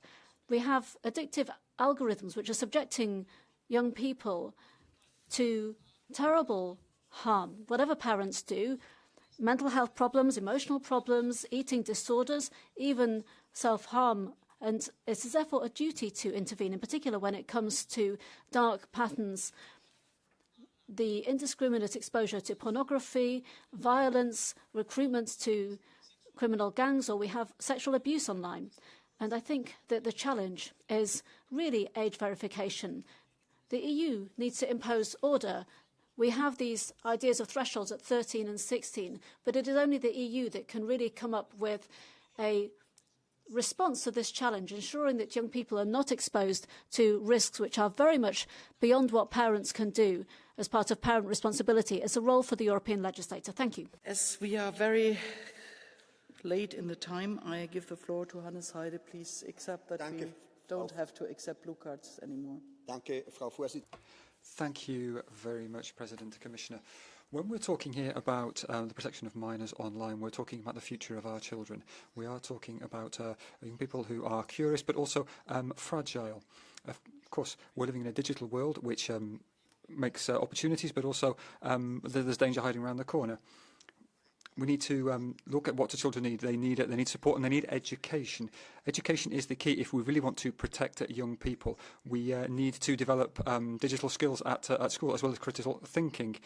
And we need to make sure that we can support children. The issue of cyberbullying is something that we need to tackle. Young people can become very isolated, and this can be life-threatening. And this leaves tracks. That we need more protection. We need more psychologists in schools. We need to make sure that we have a safe environment for children. Yes, we need age verification, and we need platforms to shoulder their responsibilities. But the best protection is a young people who knows who they can speak to, knows where they can provide support, and is not left to their own devices. Thank you. Now we start with the Catch the Eye, and the first speaker on Catch the Eye is Nina Carberry. Thank you, Madam President.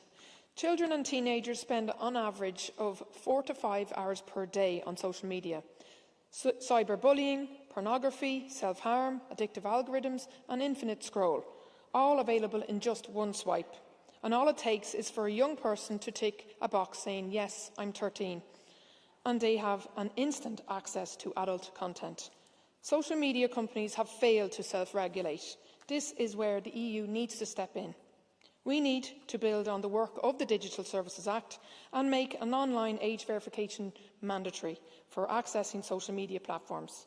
There are too many loopholes in the current system, and today's report goes a long way in identifying the outstanding issues. But now, let's be clear, our next step must be action. Looking ahead to the Digital Fairness Act, we have a massive opportunity in this mandate to make the internet a safer place for our children. It's time to close the remaining gaps. Thank you. Thank you very much. Now we are moving to the Catch the Eye for this debate. The first speaker is Mrs. Then second speaker is Mr. Andrew Kattis for 1 minute. Thank you very much, Chairman, Commissioner, Rapporteur, Schaldemose, colleagues. I can continue in Lithuania. As I listened to the statements of colleagues, especially those who want to protect our privacy, I would like to tell you clearly, you have to protect the privacy of children and teenagers because they are most vulnerable. Talk to the parents of a child who committed suicide, then you will understand how the child's privacy was crushed. Digital coming of age, the harmonization of requirements is necessary as we do in the field of tobacco, alcohol, games, of chance control. We have more than enough scientific arguments which are in favor of age limitation. 16 years is a good proposal, 13 years. This could also be a good age limit for the access of social networks. And we should also pay attention to the responsibility of algorithms. Thank you. 1 minute.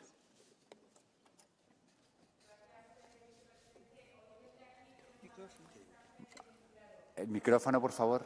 Microphone, please. Gracias, Vicepresidente. Thank you, Vice President.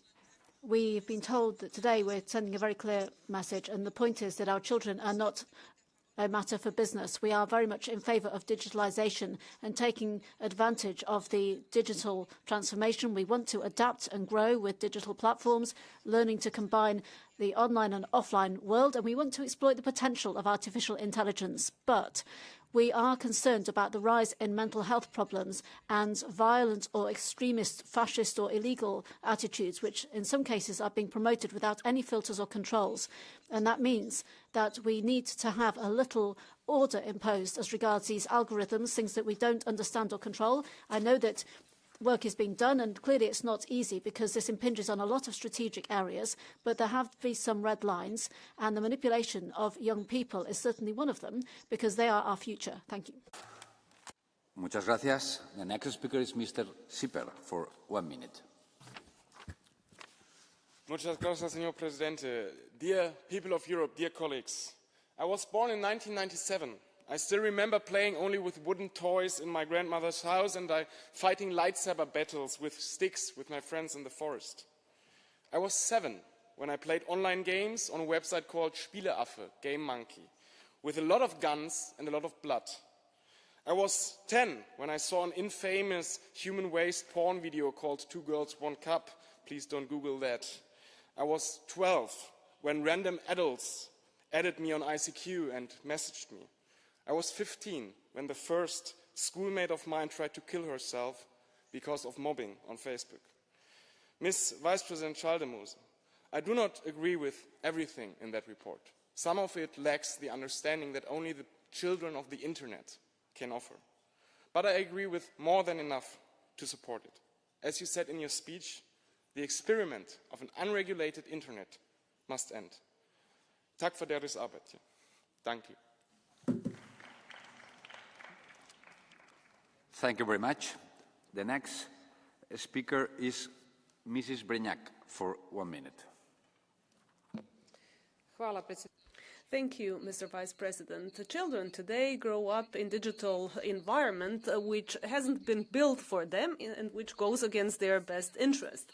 97% young people use internet every day. Teenagers spend up to 9 hours online, on screens.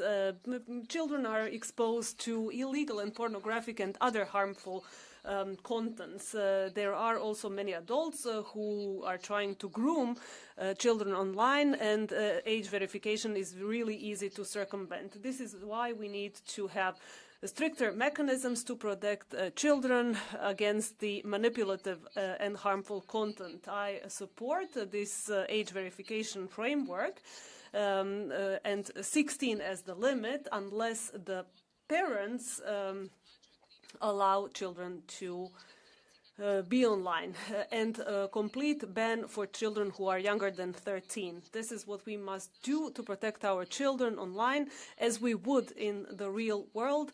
Security is not an option, this is an obligation. Thank you. The next speaker is Mr. Attard for 1 minute.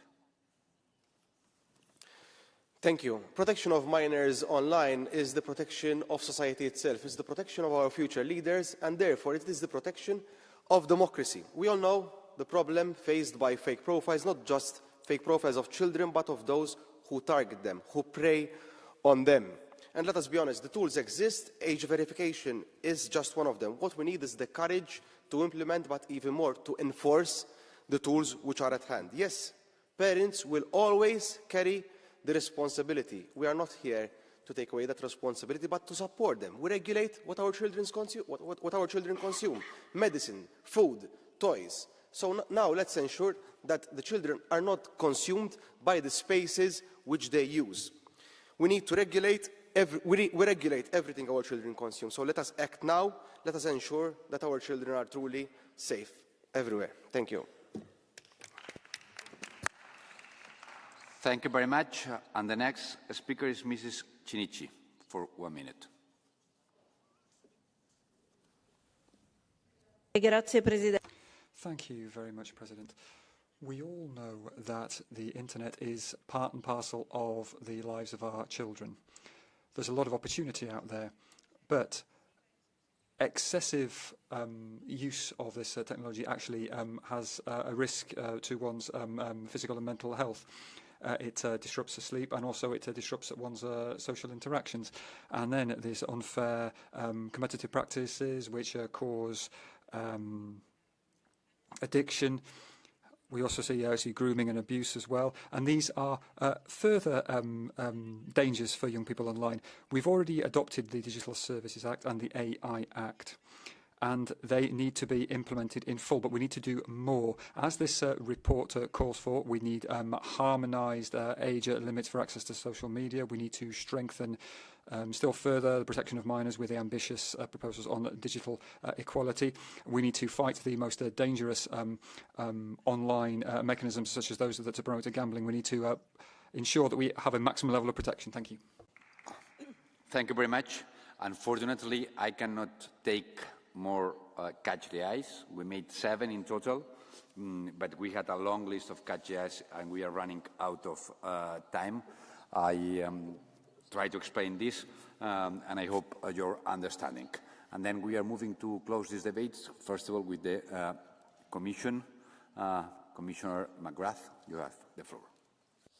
Well, thank you very much, Chair, and can I thank all of the honourable members for their contributions to this debate this evening, and can I acknowledge the work of the Rapporteur, Christel Schaldemose, and all of the Shadow Rapporteurs for their input into this own initiative report.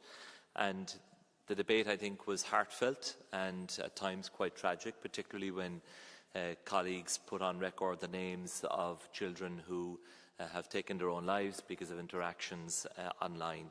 And it just underlines the importance of all of us working together to make sure that we have a safe environment online for children. I know it is a shared priority, and I want to assure you that it is a primary political priority as well, as it rightly should be. Executive Vice President Henna Virkkunen has laid out in her opening remarks the full tools that are available to the European Commission and which we are determined to fully utilise in order to ensure effective protection of minors online, including the Digital Services Act, the Terrorist Content Online Regulation, the AI Act, the Audiovisual Media Services Directive, the technical standard with the EU Age Verification App, the voluntary cooperation with tech companies in the EU Internet Forum, and reaching out to parents, teachers and children with the Better Internet for Kids strategy. We are conducting an EU-wide inquiry on the broader impacts of social media on the well-being of young people. We will also seek expertise on the best approach for Europe when it comes to children and social media, as announced in the State of the Union address here in September by President von der Leyen. And let us use an evidence-based approach. We fully share your sense of urgency as parliamentarians when it comes to filling any remaining gaps in EU legislation and addressing areas of legal uncertainty. And we are willing to do more because we have to ensure that children are safe online. As highlighted in the 2030 Consumer Agenda that the Commission recently presented, children's exposure to harmful practices and features in digital products and algorithms designed to exploit their vulnerabilities and foster addiction raises serious concerns. You have articulated many of them very well here this evening, and these concerns and these issues that lead to them require further scrutiny. Dark patterns, addictive design features, unfair personalisation and problematic practices in influencer marketing are some of the key issues that we will be examining in the context of the upcoming Digital Fairness Act. And we are delighted to see and to hear again this evening strong support for the Digital Fairness Act as set out in your report. And we will rigorously assess if the bar of consumer protection and minor protection needs to be further improved in the specific areas that you have indicated. And I want to assure you that in that evaluation we will pay particular attention to minors, as we know these practices can be particularly harmful for children. Young people are, of course, often the early adopters of new technologies and digital services, and by their nature they require more protection than adults. We will ensure full complementarity with the existing digital rulebook, in particular the DSA. And when designing our proposals for the Digital Fairness Act, we will seek to make our rules clearer, simpler and easier to enforce in practice without compromising on the protection of minors. So we hereby renew our commitment to continue to work closely with experts, with young people, with parents, with teachers, with regulators, with you as elected members of the European Parliament, to make sure that any next steps on the online protection of minors are evidence-based and in the interests of European children, and that such next steps continue to be the basis to build a more human-centric and fairer digital environment, because a safer digital world works for everyone. And remarks have been made about the real world on the one hand and the internet on the other. But for children online, the internet is their real world, and it is the world that we must make sure is safe for them. And again, the role of parents has been highlighted by many, many colleagues. But I think we recognise that it can be very challenging for parents on their own to help fully protect children, and that's why we have legislation in place, and that's why we are looking at how we can do more to support the work of parents, to support the work of schools and the wider community to make sure that children are indeed safe online. And you can count on us in the Commission to continue to work with you in a spirit of cooperation to help achieve that objective. Thank you. Thank you very much, Commissioner. Now the reporter has the floor, the Vice President Schaldemose. Thank you very much, all of you here today, for participating in this debate about this very important own initiative report. First and foremost, I will say that I heard no one say that the internet is safe for kids today. So I think we all agree that it is not a very safe space, and therefore we need to do something. We might differentiate about what we need to do. Some of you says that it is up to the parents to make sure that their kids are safe online. Others of us believe that that task is too big for parents, for individual parents, when they're up against big tech companies and their algorithms. And therefore, I want to say to all of you who shares that idea, let's see what we can do. We will not take away the responsibility for parents, but we need to help them making sure that their kids are safe. And it is possible also to have an age limit and some kind of age assurance mechanisms that are privacy preserving, that are robust and that are accurate, and that is what we need. No one says that it is a quick fix, that it is a silver bullet, but we believe that we need to do more than we're doing today. And therefore, I also want to say a big thanks to the Commission and Commissioner McGrath and Executive Vice President Virkkunen for being here today, but also for your remarks that even though we have a lot of good laws in place, that more needs to be done. We need to close the loopholes. But I could also say that the more, faster and better you're enforcing the existing rules, the smaller the loopholes are. So that's also a signal to you. Please do whatever you can already today to help our kids to be safe.